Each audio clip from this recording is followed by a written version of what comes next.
Hello everybody, welcome back to my channel. Today's video we are going to be going over my 5 favorite books, my 5 best reads from 2021. Although I am kind of cheating because number 3 is technically an author because I read 2 books by her that I'm like in love with.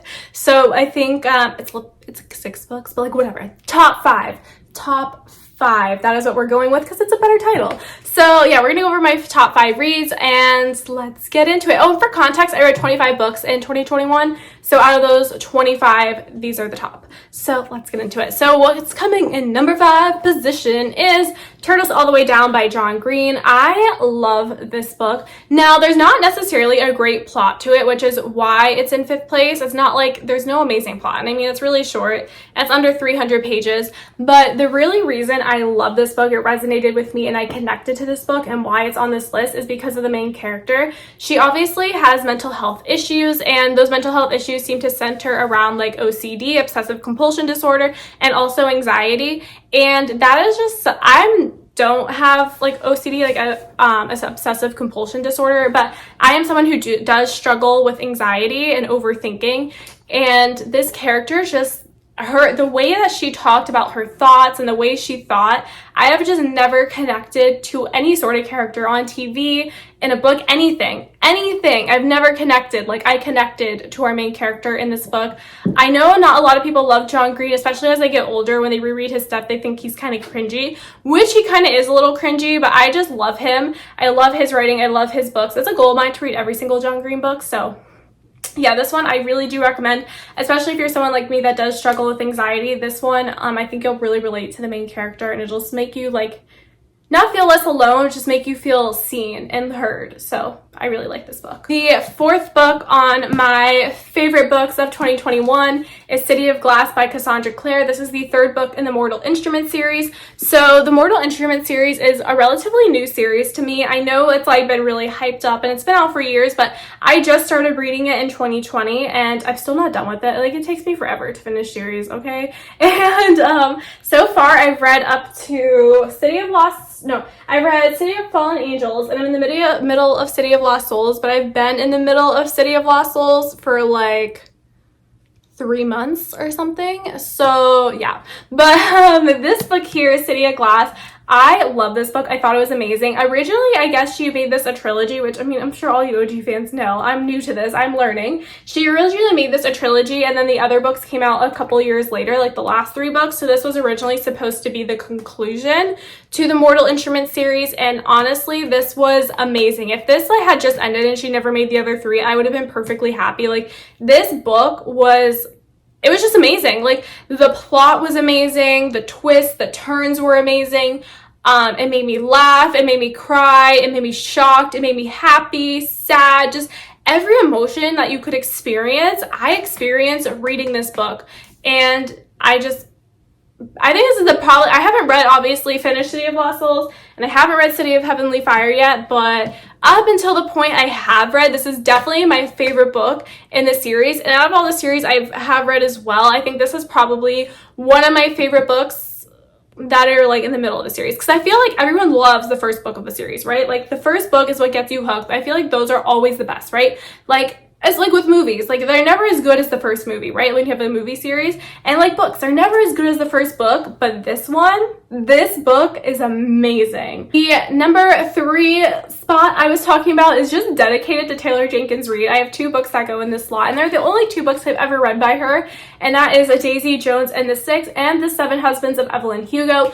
Both of them I listened to on audio, which were super enjoyable experiences. I definitely recommend the audio for both of them. This one I went out and got a physical copy to keep on my bookshelf just because I loved it so much, and I was like, I need this on my bookshelf. Like, I need to be able just to like flip through it and be able to read random lines whenever. I want to buy The 7 Husbands of Evelyn Hugo to also put on my bookshelf because it was another 5-star read. So yeah, this one right here, I just really enjoyed the story. I didn't think I was going to enjoy the story because I'm not a huge historical fiction person, and in general I'm not a huge music person, which I know, oh my god, like, who am I, right? Like, everyone's like, oh my god, I love music. I don't know, I love like listening to people talk. Like, I love podcasts, I love watching YouTube videos, like I love reading books. Like, for me, music is just a little boring. I don't know.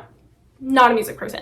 So like this definitely did not seem like my style book, but I got the audiobook and it was amazing. Now I haven't actually read the physical book, so I don't know how it reads as a physical book, but if you are considering reading it, definitely audio it. But yeah, this was one I discovered this year and I definitely highly recommend.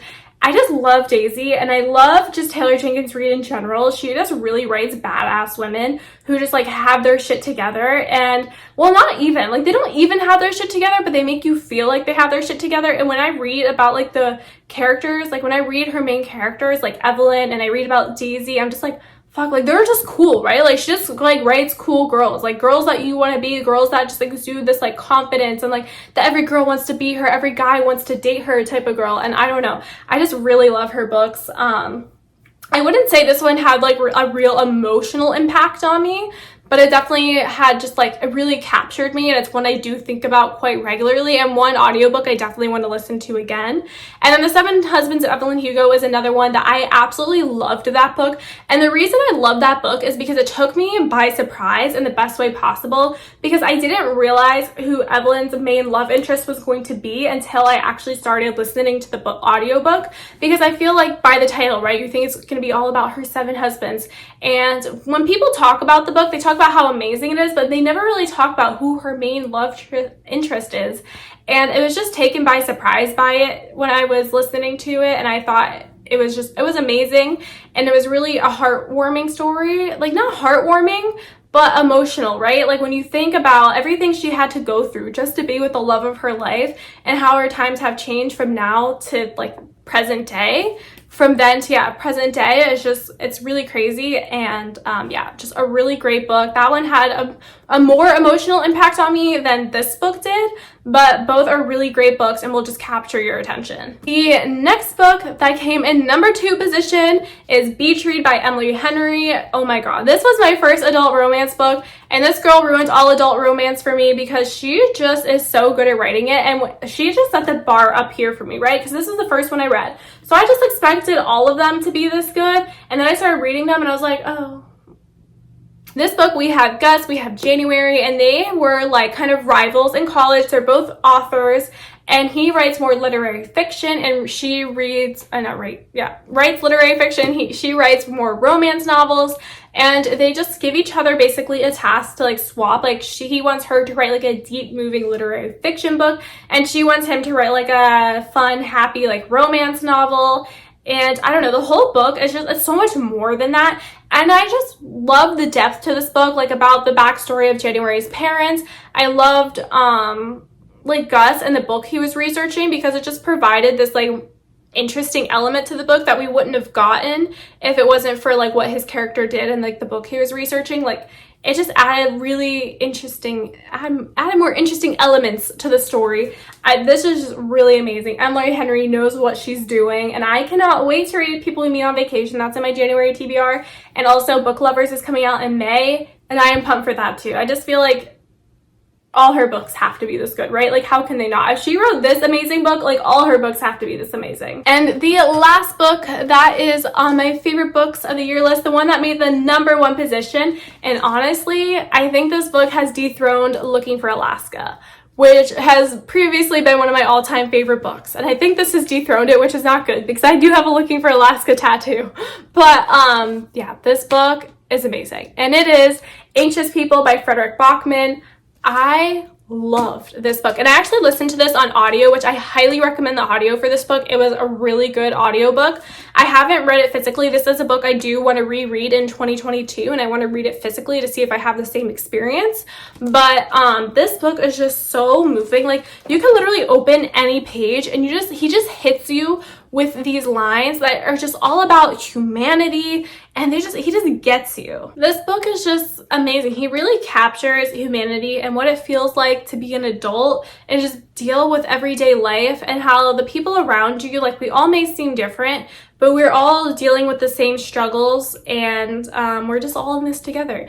And I don't know, I just really love this book. This book is about a bank robber, and they rob a cashless bank. I'm saying they because I don't want to give away the gender of the robber, because that kind of like, you know, is part of the story. You want to figure out who the robber is. So we're going to be using genderless pronouns. So they rob a bank and it ends up being a cashless bank. And a police officer happens to be walking by. So the robber runs into this apartment building and there's an apartment open because the apartment's for sale. And there's a lot of people touring the apartment to buy it. And the robber takes all the people in the apartment hostage. And it's about their situation in the hostage situation, getting to know each other as well as getting to know the robber. And then it's also about the robber disappeared. So by the time the hostages are released and the police go upstairs, they're thinking, we got this in the bag. The robber is trapped in this apartment building and the robber disappears. So it's kind of about what happened, how did the robber disappear, and then also just like the backstory and all these characters. And it was just a really amazing book. They recently just came out with an Anxious People TV show. It came out on the 29th. I'm filming this on January 2nd. And I watched it, December 29th, by the way. I watched it. It was not as good as the book. I honestly thought the TV show was kind of depressing, whereas the book, because of his writing style, it's more lighthearted and a happier tone to it, where I felt like the TV show had a more depressing vibe to it.